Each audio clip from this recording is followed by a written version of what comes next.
Chocolate ಕೇಕನ್ನು ಈಸಿಯಾಗಿ ಮನೆಯಲ್ಲಿ ಹೇಗೆ ಮಾಡೋದು ಅಂತ ಹೇಳ್ಕೊಡ್ತಾ ಇದ್ದೀನಿ. ನೋಡಿ ಎಷ್ಟು ಒಳಗೆ ಸಾಫ್ಟಾಗಿ ಬಂದಿದೆ ಅಂತ. ನೀವು ಕೂಡ ಈಸಿಯಾಗಿ ಇದನ್ನು ಮನೆಯಲ್ಲಿ ಮಾಡ್ಕೋಬೋದು. ಹಾಗಾದರೆ ಮಾಡೋಣ ಬನ್ನಿ. ಮೊದಲು 1 ಕಪ್ ಮೈದಾ ತಗೋತಾ ಇದ್ದೀನಿ. ಅದನ್ನು ಚೆನ್ನಾಗಿ ಜರಡಿ ಹಿಡಿಬೇಕು. ಚಿರೋಟಿನ ಅರ್ಧ ಕಪ್ ಚಿರೋಟಿ ರವಾನ ತಗೊಳ್ತಾ ಇದ್ದೀನಿ. ಫಸ್ಟು ಸಕ್ಕರೆ ಪುಡಿನ ಹಾಕ್ಕೊಳ್ತಾ ಇದ್ದೀನಿ. 1 ಸ್ಪೂನಷ್ಟು ಬೇಕಿಂಗ್ ಪೌಡರ್, ಸ್ಪೂನಷ್ಟು ಬೇಕಿಂಗ್ ಸೋಡಾ ಚೆನ್ನಾಗಿ ಮಿಕ್ಸ್ ಮಾಡ್ಕೋಬೇಕು.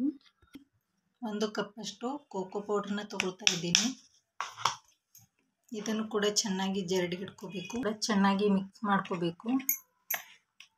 1 ಕಪ್ಪಷ್ಟು ಸನ್ಫ್ಲವರ್ ಆಯಿಲನ್ನು ಹಾಕ್ಕೊಳ್ಬೇಕು. ಕೂಡ ಚೆನ್ನಾಗಿ ಮಿಕ್ಸ್ ಮಾಡ್ಕೋಬೇಕು. 1 ಕಪ್ಪಷ್ಟು ಉಗುರು ಬಿಸಿ ಹಾಲನ್ನು ಸ್ವಲ್ಪ ಹಾಕ್ತಾ ಮಿಕ್ಸ್ ಮಾಡ್ಕೋಬೇಕು. ಈಗ ಅರ್ಧ ಟೀ ಸ್ಪೂನಷ್ಟು ಚಕ್ಕೆ ಪೌಡರ್ನ ಹಾಕ್ಕೊಳ್ತಾ ಇದ್ದೀನಿ. ವೆನಿಲಾ ಎಸೆನ್ಸ್ ಬದಲಿಗೆ ನಾನು ಇದನ್ನು ಹಾಕ್ಕೊಳ್ತಾ ಇದ್ದೀನಿ. ಈಗ ಇದಕ್ಕೆ 1 ಟೀ ಸ್ಪೂನಷ್ಟು ಕಾಫಿ ಪೌಡರ್ನ ಹಾಕ್ಕೊಳ್ತಾ ಇದ್ದೀನಿ.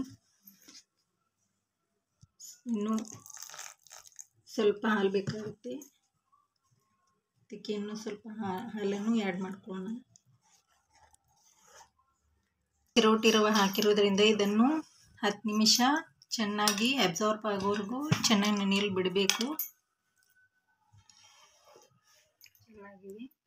ನೋಡಿ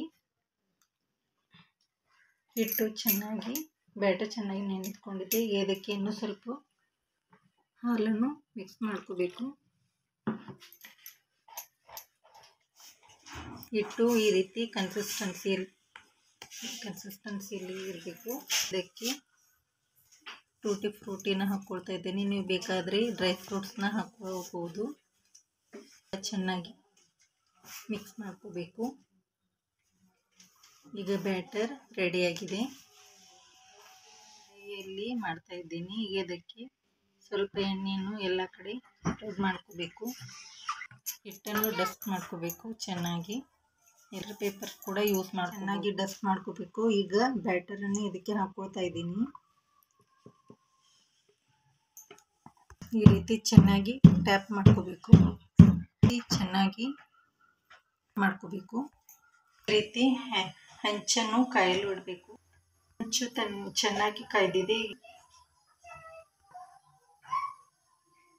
ಇದನ್ನು ಬೇಕ್ ಮಾಡಲು 45 ನಿಮಿಷ ಚೆನ್ನಾಗಿ ಬೇಕ್ ಮಾಡಲು ಇಡೋಣ. ಫ್ಲೇಮಲ್ಲಿ 45 ನಿಮಿಷ ಚೆನ್ನಾಗಿ ಬೇಕ್ ಮಾಡಬೇಕು.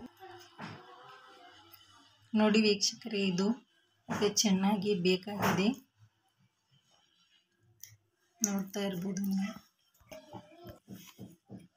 ಎಷ್ಟು ಫ್ಲಫಿಯಾಗಿ ಬಂದಿದೆ ಅಂತ. ನೀವು ಕೂಡ ಈಸಿಯಾಗಿ ಇದನ್ನು ಮನೆಯಲ್ಲಿ ಮಾಡ್ಬೋದು.